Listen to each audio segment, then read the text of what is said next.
नमस्कार, मैं अमित श्री अरविंदो सोसाइटी की तरफ से आपका हार्दिक स्वागत करता हूं। आज हम शिक्षा में शून्य निवेश नवाचार अर्थात ZIIEI कार्यक्रम के द्वारा संकलित किए गए एक रोचक नवाचार प्रश्न बैंक अर्थात क्वेश्चन बैंक को लेकर आए हैं।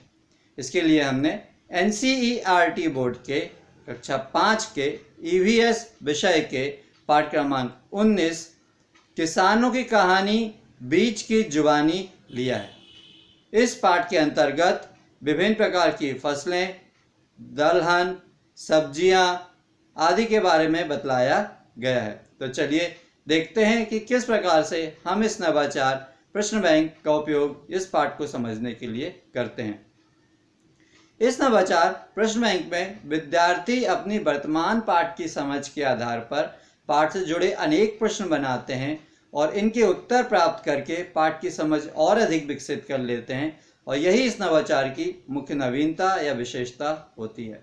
इस नवाचार के कारण न केवल विद्यार्थी पाठ की विषय वस्तु से रूबरू होते हैं बल्कि बच्चों के सर्वांगीण विकास के लिए, बच्चों की होलिस्टिक डेवलपमेंट के लिए जो भी गुणों की आवश्यकता होती है जैसे शिष्टाचार, अनुशासन, विनम्रता, धैर्य, परस्पर सहयोग, आत्मविश्वास आदि सारे गुणों का विकास बच्चों में धीरे धीरे इस नवाचार के कारण होने लगता है। तो चलिए देखते हैं कि किस प्रकार से हम इस नवाचार का क्रियान्वयन अपनी कक्षा में कर सकते हैं। प्रश्न बैंक नवाचार का क्रियान्वयन एज अ रिवीजन या पुनरावृत्ति के रूप में होता है, इसलिए शिक्षक पहले से ही सुनिश्चित करके रखते हैं कि इस पाठ के निर्माण, व्याख्या और समझाइश कक्षा में पहले ही कंप्लीट हो चुकी हो इस नवाचार के क्रियान्वयन के। जब नवाचार का क्रियान्वयन करने के लिए शिक्षक कक्षा में प्रवेश करते हैं तो वो सारे जितने विद्यार्थी होते हैं उनको 7 समूह में बांट देते हैं। हर समूह का एक प्रतिनिधि नियुक्त कर दिया जाता है और फिर सभी से बोला जाता है कि आप वर्तमान पाठ की समझ के आधार पर पाठ से जुड़े अनेक प्रश्न बनाइए। और थोड़ी देर में 7 जो समूह होते हैं उनका प्रश्न बैंक तैयार हो जाता है।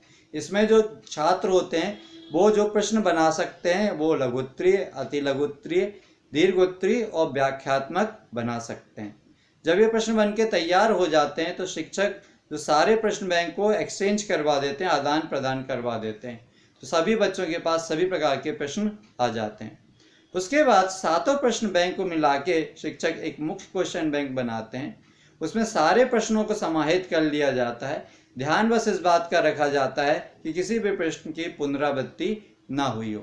उसके बाद शिक्षक सारे प्रश्नों की आंसर लिखवा देते हैं, बच्चों को उत्तर नोट करवा देते हैं और बच्चों को पाठ की बहुत अच्छे से समझ हो जाती है और खाद्यान्न के बारे में, फसल के बारे में, विभिन्न औजारों के बारे में समझ में आ जाता है।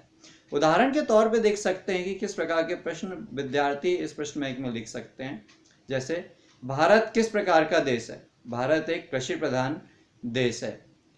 मोटी फसल कौन कौन सी कहलाती है? ज्वार, बाजरा, मक्का मोटी फसल कहलाती है। खेती के लिए कौन कौन से उपकरणों का इस्तेमाल होता है? खेती के लिए ट्रैक्टर, हल, हार्वेस्टर आदि उपकरणों का इस्तेमाल होता है। कौन कौन से त्यौहार मनाए जाते हैं खेती के बेस पे? बैसाखी, लोहरी, मकर संक्रांति आदि इस प्रकार के प्रश्न बच्चे लिख सकते हैं अपने प्रश्न बैंक में और उसका उत्तर प्राप्त करके इनको नवाचार अच्छे से क्लियर हो जाता है और पाठ समझ में आ जाता है। उम्मीद है कि नवाचार का क्रियान्वयन आपको भी बहुत पसंद आया होगा और उसका क्रियान्वयन जरूर आप अपनी कक्षा में करेंगे। हमें पूर्ण विश्वास है कि इसके बहुत अच्छे सकारात्मक परिणाम आपको देखने को मिलेंगे और आपके स्कूल की लर्निंग आउटकम में जरूर वृद्धि होगी। यदि ये वीडियो आप फेसबुक पे देख रहे हैं तो ZIIEI का फेसबुक पेज जरूर लाइक कीजिए। अभी तक यदि आपने ZIIEI का यूट्यूब चैनल सब्सक्राइब नहीं किया तो प्लीज़ आप उसको सब्सक्राइब कर लीजिए। नीचे डिस्क्रिप्शन पे इनोवेटिव पाठशाला मोबाइल ऐप का लिंक मौजूद है जिसे आप डाउनलोड करके इसी प्रकार के रोचक, मनोरंजक और ज्ञानवर्धक नवाचार प्राप्त कर सकते हैं और अपने स्कूल की लर्निंग आउटकम बढ़ा सकते हैं। वीडियो देखने के लिए बहुत बहुत धन्यवाद। नमस्कार।